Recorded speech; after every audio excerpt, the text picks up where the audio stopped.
Hello friends, welcome to the video number 3 for the Excel 2016 video tutorial series. And in this video we're gonna make, as quick as I can, a tour through the user interface. And first let's start with the quick access toolbar, and it's this bar right on the top. As you can see, I have a save button, an undo, redo, etc. So if I leave the mouse over the one of the icons, I can see that it tells me what that icon do, and also it tells me if it has a shortcut assigned to it. So it tells me, okay, you can press Ctrl plus S, and it's gonna do that action. The same way for the undo, we have Ctrl Z. For the redo, we have Ctrl Y, and so on. Not all of them have a shortcut assigned. Now, if you have less icons than what I'm showing here, you can just click in here in the Customize Quick Access toolbar, and you can select here if you want to display more or less buttons. Just uncheck them. If you want to add more commands later on that are not displayed here, you can just click here, and here you have a popular commands, or you can select commands that are not in the ribbon, or show me all commands. And there are tons of available commands. Okay, that's the quick access toolbar. Now the title bar is this bar right here. It has the name of the file.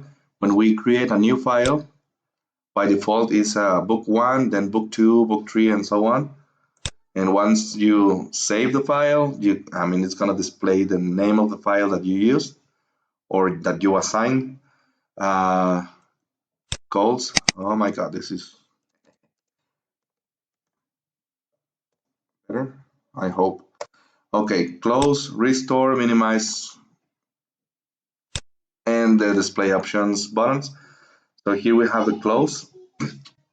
We already saw what we can do by clicking this button. Now in the restore down, we can click it and the screen goes a little bit smaller. Now this button becomes the maximize button, so we can click it and it takes the whole screen. And to minimize, we just click here and it hides in the taskbar. We can just click here or just hover it, over it, and then you can see what is the file that I have. You can just click it and it's gonna be restored.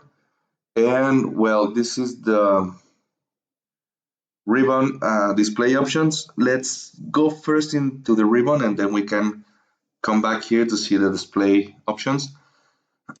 So this part right here is the ribbon. So we have tabs. Remember, this file tab is a special one. If you click here, you're going to be taken to the backstage or the backstage view. I think the next video is going to be to take a tour on this backstage view. It's kind of extends to add it in this video. So let's go back and we can start from the home tab, and we have a whole bunch of commands. You can see the ribbon is organized by groups. We have the clipboard group with a bunch of commands or icons for that particular group, and then we have the font, the alignment, and so on. And pretty much the same logic for the tabs. Here we have the insert tab, so we can insert tables, illustrations, charts. For the formulas, for example, we have function library, defined names for the data, and so on and so forth. Okay, now that we know what's the ribbon, this part right here, and that we have these tabs, and according to the tab, I'm going to see different commands on the ribbon.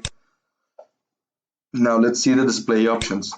Now I have the show tabs and commands, but depending on the size of your screen and the resolution of your screen, it might be more convenient to you to maybe just show tabs, so the ribbon gets hidden. So you can click on home, and here is the ribbon. You can go back to your worksheet and it hides away again, so it gives you more space, more view for you to work. Again, just click on draw. You have the ribbon. You can come back. Now we have the last one, that is the auto hide the ribbon. So it completely goes away. So it gives me the most available view or available space to work with. And if I go to the top, I can see this bar showing up. I click on it and it displays again all the tabs and the ribbon. And I can see everything I need. I can choose whatever I need, then go back to my worksheet. Again, it hides away and gives me all this space to work. So I prefer to have it on the screen. So I'm gonna leave the tabs and the ribbon shown on the screen. Tabs and ribbon. Now, okay, sales or ranges name box. It's this box right here. So as you can see, I can click here and it tells me, okay, you are in A6, you are in B6, you are in A13. I can select a range, a range of cells, and it gonna tells me which is the selected cell or the active cell. It's still A6. Now, this works for for the ranges because if, for example, if I select all of this, I can come here and put a name on it, like data.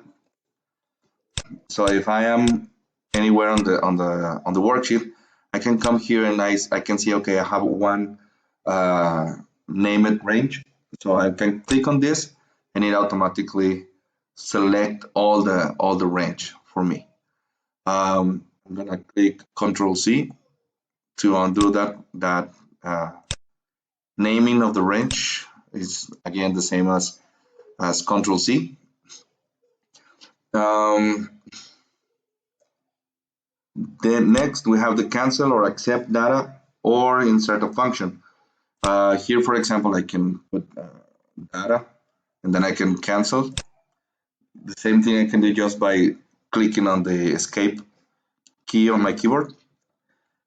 Now, for example, the most, I think the most common way of entering data is to click in the enter key on the keyboard.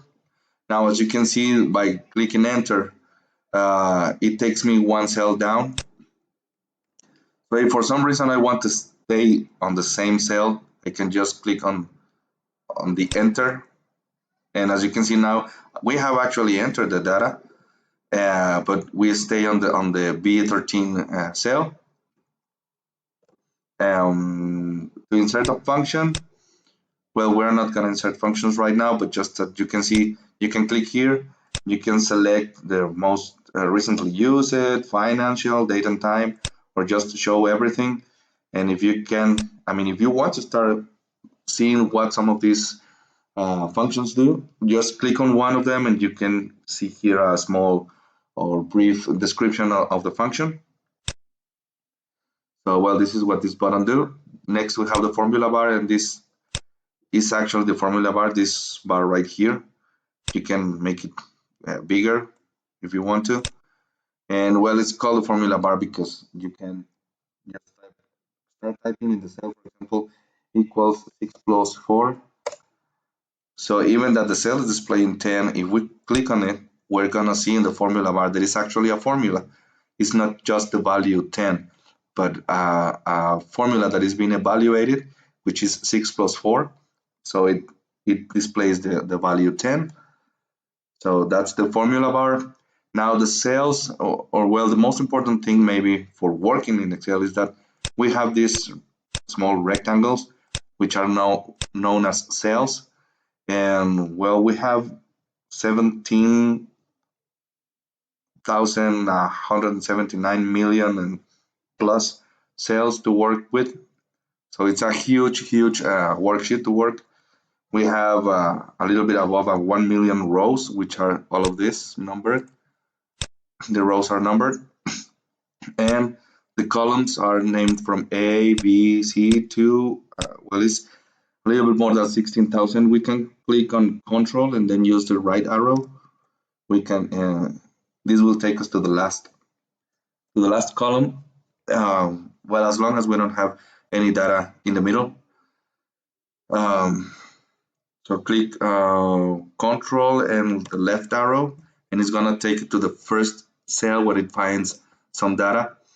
Um, if I do here, for example, the control key plus the down arrow, it's gonna take me to the very bottom of the worksheet, which is again a little bit more than 1 million rows. I can click control and up. Well, the other cool thing you can do is that you can, for example, right now I'm in the very last cell of the worksheet. You can place control and home, and it's gonna take you to the cell A1, to the very beginning of your worksheet. Um, Now, the tabs for the sheets in the workbook, again, Excel is kind of like a book. So, as any book, you can add more sheets to that book. Well, regarding that is your own book. So, here we have the index worksheet, we have the worksheet 1, 2, 3, and I'm going to be adding more sheets to this workbook. So, these are the sheets that I have. And finally, let's see, first the status bar. This is the status bar. It tells me that it's in ready mode, so it's ready to work. This is a button for start recording macros in case you need to. We're gonna get into that a little bit later in the course. And then we have the sales range indicators. Right now, as you can see here, it's completely blank. I mean, I don't have any kind of information. So let's do 1, 2, 3, and select all of this. Now you can see I have some information displayed here. I have the average, count, numerical count, minimum, maximum, and the sum. So just let's do a right click on the status bar, and for example, here they are. Just make sure that you have all of this selected so that you can see as I have it here. If you don't want to see them, just uncheck them. Okay, this should be best. Okay, there you go. I can take it away or bring it back. So it depends what you want to have shown in the status bar. Then we have the views. We have the normal view, which is my preferred one. We can have the page layout or the page break preview. Again, I prefer to work on the normal view, but it's a matter of personal preference, so choose your favorite. And finally, we have the zoom bar, which is this one. We can click on the minus sign to make a zoom out. We can click on the plus to make a zoom in. We can actually click and drag. There you go. You can click and drag. And well, another way to make a zoom, you can just click on over the worksheet, click on the control, and then just scroll the wheel of your mouse, and you can adjust to the size where you wanna zoom in. And well, I don't have it here, but you have these slide bars. This can be pretty convenient when the files start growing a lot. For now, it's not that much. So well, again, I have gone on for almost 13 and a half minutes, and it was a pretty quick, um, again, introduction to the just user interface to Excel. And well, again, I guess on the next video we're gonna take a tour to the backstage view. So well, I hope you like it, you enjoy it. As always, I want to thank all of you for watching, and please subscribe to the channel, share this video with your friends and family. And well, again, I guess I'm gonna see you in the next video. Thank you very much.